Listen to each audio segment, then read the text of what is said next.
having a problem with the air conditioner, and I believe it's the contactor. You can't hear it right now because I've actually cycled it through a couple of times. But basically, I have to turn the compressor off and the handler off. Handler's inside the house, but the compressor off. I had to do that a couple times. Yesterday it started blowing hot air. In the middle of a 92 degree weather, it was going from 76 to 81 and to 85. Oops. So went to the local hardware store, get myself a contactor, which can be the problem. After measuring the contactor and seeing that it looked like it was okay, but looking at the symptoms and seeing that, man, this can't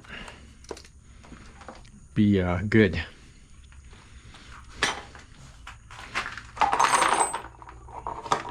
Sorry. All right, before I get too far on this, I should explain something. There's two types of contactors out there. It's a single pole and a double pole. The difference between these two is that on the second pole, on the single pole here, the second pole, there's actually a shunt between, so it eliminates a contactor. That allows you to have some partial, because it's 240 volts in here, and actually run, I think it's 120 out to other units in the air conditioner compressor that may need to be on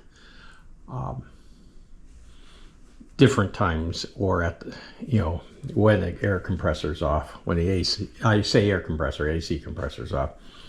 This guy here doesn't have that shunt. It has a set of contacts on that side, so it shuts off and turns on with this guy here.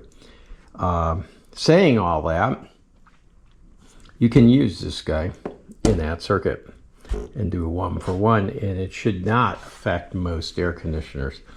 However, me being the person I am, I took a double pole, not realizing that it had a second set of contacts, which means twice as many possibilities of going bad. I got it here, looked at it, realized it was that, and immediately went back and found the difference and ordered this. Sorry, I'm going to take a variety of these just in case. I don't think I need anything but the end right here. My supervisor's with me today. So basically I'm going up there. All right, a lot of times, because I've done this so many times, I know that I have no power coming here, but a lot of times you'll, come on, open. Well, there's a clamp that you pull out that physically disconnects the power. I know that my breakers aren't working, and I also know how to test them to make sure.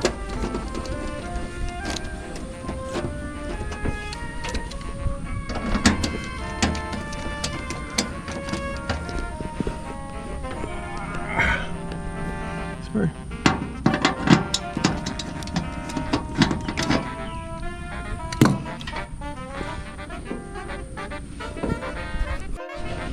This is the replaced contactor.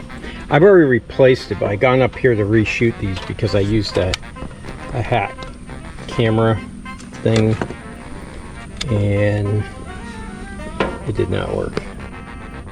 Let's just say everything I did was like 3 inches below the video, the viewing area. So basically, always have a multimeter or some type of voltage current measuring device. It's AC that you're looking for. And then these are your two inputs. What you want to do is measure across them. Once you have all your breakers off, measure across them to make sure they're 0. and then find the ground, which is usually this white wire that's sitting there and it's attached to the chassis, and measure across each one to make sure they're also 0.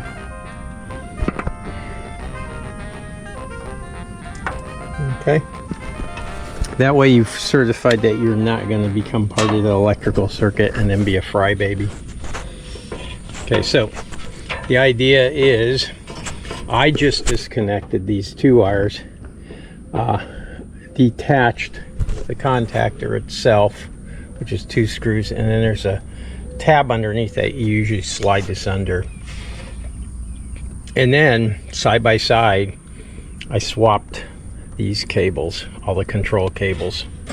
So all the control cables here were swapped to this new one before I pulled the old one out. So the order was get the power cables out, put them aside, then take the contactor side by side and swap the cables. That way you don't mess up where your cables are. And then mount it. And the last thing to do is to put these 2 in. Now it has a note, you're supposed to torque these down to 22 inch-pounds. It's tight, and then 1/8 of a turn beyond, as tight as you can do it. Okay? Yeah, that's it. Okay, covers on.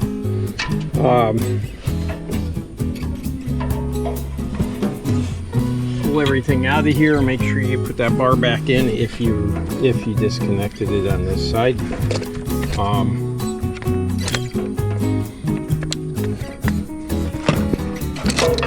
Bring the tools, etc., etc. I just dropped them. These guys are heavy. I mean, are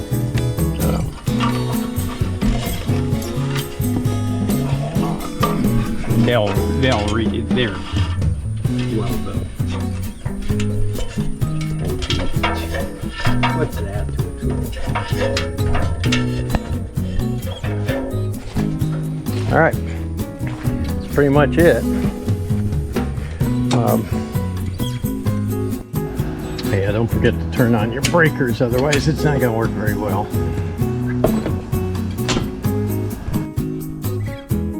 Okay, let's see if it works. I got to drop this down and see if the fan comes in. So far so good. Says we got 77, so it should be cool in 77. Let's check. Alright, what I do is I'll temperature. There you go. About 75 coming out.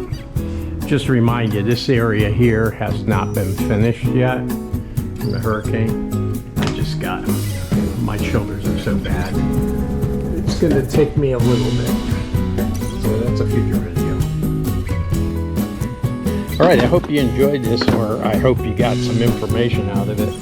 I wasn't exactly aiming to do this stuff, but you know, all of a sudden I was waking up in the middle of the night and all I could hear was this guy running this AC compressor, but no air blowing in the house. And at one point, I think it was Sunday afternoon, the 76 temperature seemed a little warm. I looked and it was 81 degrees. And then I forced the air conditioner back on, the handler, which is the inside unit, and it was pumping out 85, 90 degree heat. So not good on a 95 degree, 100% humidity day, you know.